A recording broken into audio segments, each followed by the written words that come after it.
ಕೇಂದ್ರ ಸಚಿವ ಎಚ್.ಡಿ. ಕುಮಾರಸ್ವಾಮಿ ಅವರು ತಮ್ಮ ತಾಯಿಯ ಆರೋಗ್ಯವನ್ನು ವಿಚಾರಿಸಿದ್ದಾರೆ. ಮಣಿಪಾಲ್ ಆಸ್ಪತ್ರೆಯಲ್ಲಿ ಚೆನ್ನಮ್ಮ ಅವರ ಆರೋಗ್ಯವನ್ನು ವಿಚಾರಿಸಿದ್ದಾರೆ.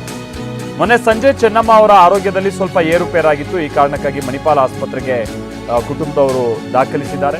ಕಳೆದ 3 ದಿನಗಳಿಂದ ಐಸಿಯುನಲ್ಲೇ ಚೆನ್ನಮ್ಮ ಅವರಿದ್ದಾರಂತೆ. ಸೊ ಅವರಿಗೆ ಚಿಕಿತ್ಸೆ ಕೊಡೋ ಕಾರ್ಯ ಆಗ್ತಾ ಇದೆ. ಈಗ ಹೋಗಿ ಅವರ ಆರೋಗ್ಯವನ್ನು ವಿಚಾರಿಸಿದ್ದಾರೆ ಅಂತೇಳಿ ತಿಳಿದು ಬರ್ತಾ ಇದೆ. ನಾವಿಲ್ಲಿ ನೋಡ್ತಾ ಇದ್ದೀವಲ್ಲ, ಚೆನ್ನಮ್ಮ ಅವರು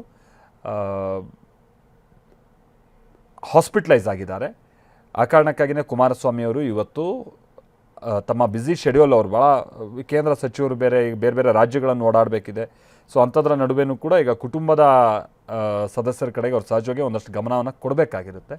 ಅದರಂತೆ ಅದರಲ್ಲೂ ಹೆತ್ತ ತಾಯಿ ಅವರ ಆರೋಗ್ಯದಲ್ಲಿ ಏರುಪೇರಾಗಿರುವಂಥ ಕಾರಣಕ್ಕಾಗಿ, ಆಮೇಲೆ ಭಾಳ 3 ದಿವಸದಿಂದ ಐಸಿಯುನಲ್ಲೇ ಇದ್ದಾರೆ ಅಂತಲೇ ಸ್ವಲ್ಪ ಗಂಭೀರ ಪ್ರಮಾಣದ ಸಮಸ್ಯೆನೇ ಆಗಿರ್ಬೋದು ಆರೋಗ್ಯದಲ್ಲಿ. ಆಮೇಲೆ ವಯಸ್ಸು ಅಷ್ಟೇ, ವಯೋಸಹಜ ಸಮಸ್ಯೆಗಳು ಸಹಜವಾಗಿ ಈ ಸಂದರ್ಭದಲ್ಲಿ ಕಾಡುತ್ತವೆ.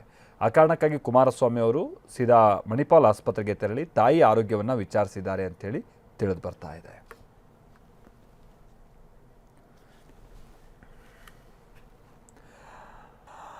ಕೇಂದ್ರ ಸಚಿವ ಎಚ್.ಡಿ. ಕುಮಾರಸ್ವಾಮಿ ಅವರು ತಮ್ಮ ತಾಯಿಯ ಆರೋಗ್ಯವನ್ನು ವಿಚಾರಿಸಿದ್ದಾರೆ. ಮಣಿಪಾಲ್ ಆಸ್ಪತ್ರೆಯಲ್ಲಿ ಚೆನ್ನಮ್ಮ ಅವರ ಆರೋಗ್ಯವನ್ನು ವಿಚಾರಿಸಿದ್ದಾರೆ. ಮೊನ್ನೆ ಸಂಜೆ ಚೆನ್ನಮ್ಮ ಅವರ ಆರೋಗ್ಯದಲ್ಲಿ ಸ್ವಲ್ಪ ಏರುಪೇರಾಗಿತ್ತು. ಈ ಕಾರಣಕ್ಕಾಗಿ ಮಣಿಪಾಲ್ ಆಸ್ಪತ್ರೆಗೆ ಕುಟುಂಬದವರು ದಾಖಲಿಸಿದ್ದಾರೆ. ಕಳೆದ 3 ದಿನಗಳಿಂದ ಐಸಿಯುನಲ್ಲೇ ಚೆನ್ನಮ್ಮ ಅವರಿದ್ದಾರಂತೆ. ಸೊ ಅವರಿಗೆ ಚಿಕಿತ್ಸೆ ಕೊಡೋ ಕಾರ್ಯ ಆಗ್ತಾ ಇದೆ. ಈಗ ಹೋಗಿ ಅವರ ಆರೋಗ್ಯವನ್ನು ವಿಚಾರಿಸಿದ್ದಾರೆ ಅಂತೇಳಿ ತಿಳಿದು ಬರ್ತಾ ಇದೆ. ನಾವಿಲ್ಲಿ ನೋಡ್ತಾ ಇದ್ದೀವಲ್ಲ, ಚೆನ್ನಮ್ಮ ಅವರು ಹಾಸ್ಪಿಟಲೈಸ್ ಆಗಿದ್ದಾರೆ. ಆ ಕಾರಣಕ್ಕಾಗಿಯೇ ಕುಮಾರಸ್ವಾಮಿ ಅವರು ಇವತ್ತು ತಮ್ಮ ಬ್ಯುಸಿ ಶೆಡ್ಯೂಲ್, ಅವರು ಭಾಳ ಕೇಂದ್ರ ಸಚಿವರು ಬೇರೆ ಬೇರೆ ರಾಜ್ಯಗಳನ್ನು ಓಡಾಡಬೇಕಿದೆ.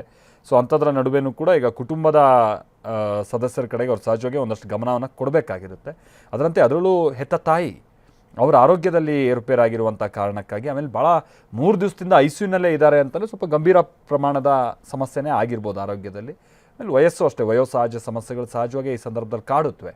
ಆ ಕಾರಣಕ್ಕಾಗಿ ಕುಮಾರಸ್ವಾಮಿ ಅವರು ಸೀದಾ ಮಣಿಪಾಲ್ ಆಸ್ಪತ್ರೆಗೆ ತೆರಳಿ ತಾಯಿ ಆರೋಗ್ಯವನ್ನು ವಿಚಾರಿಸಿದ್ದಾರೆ ಅಂತೇಳಿ ತಿಳಿದು ಬರ್ತಾ ಇದೆ.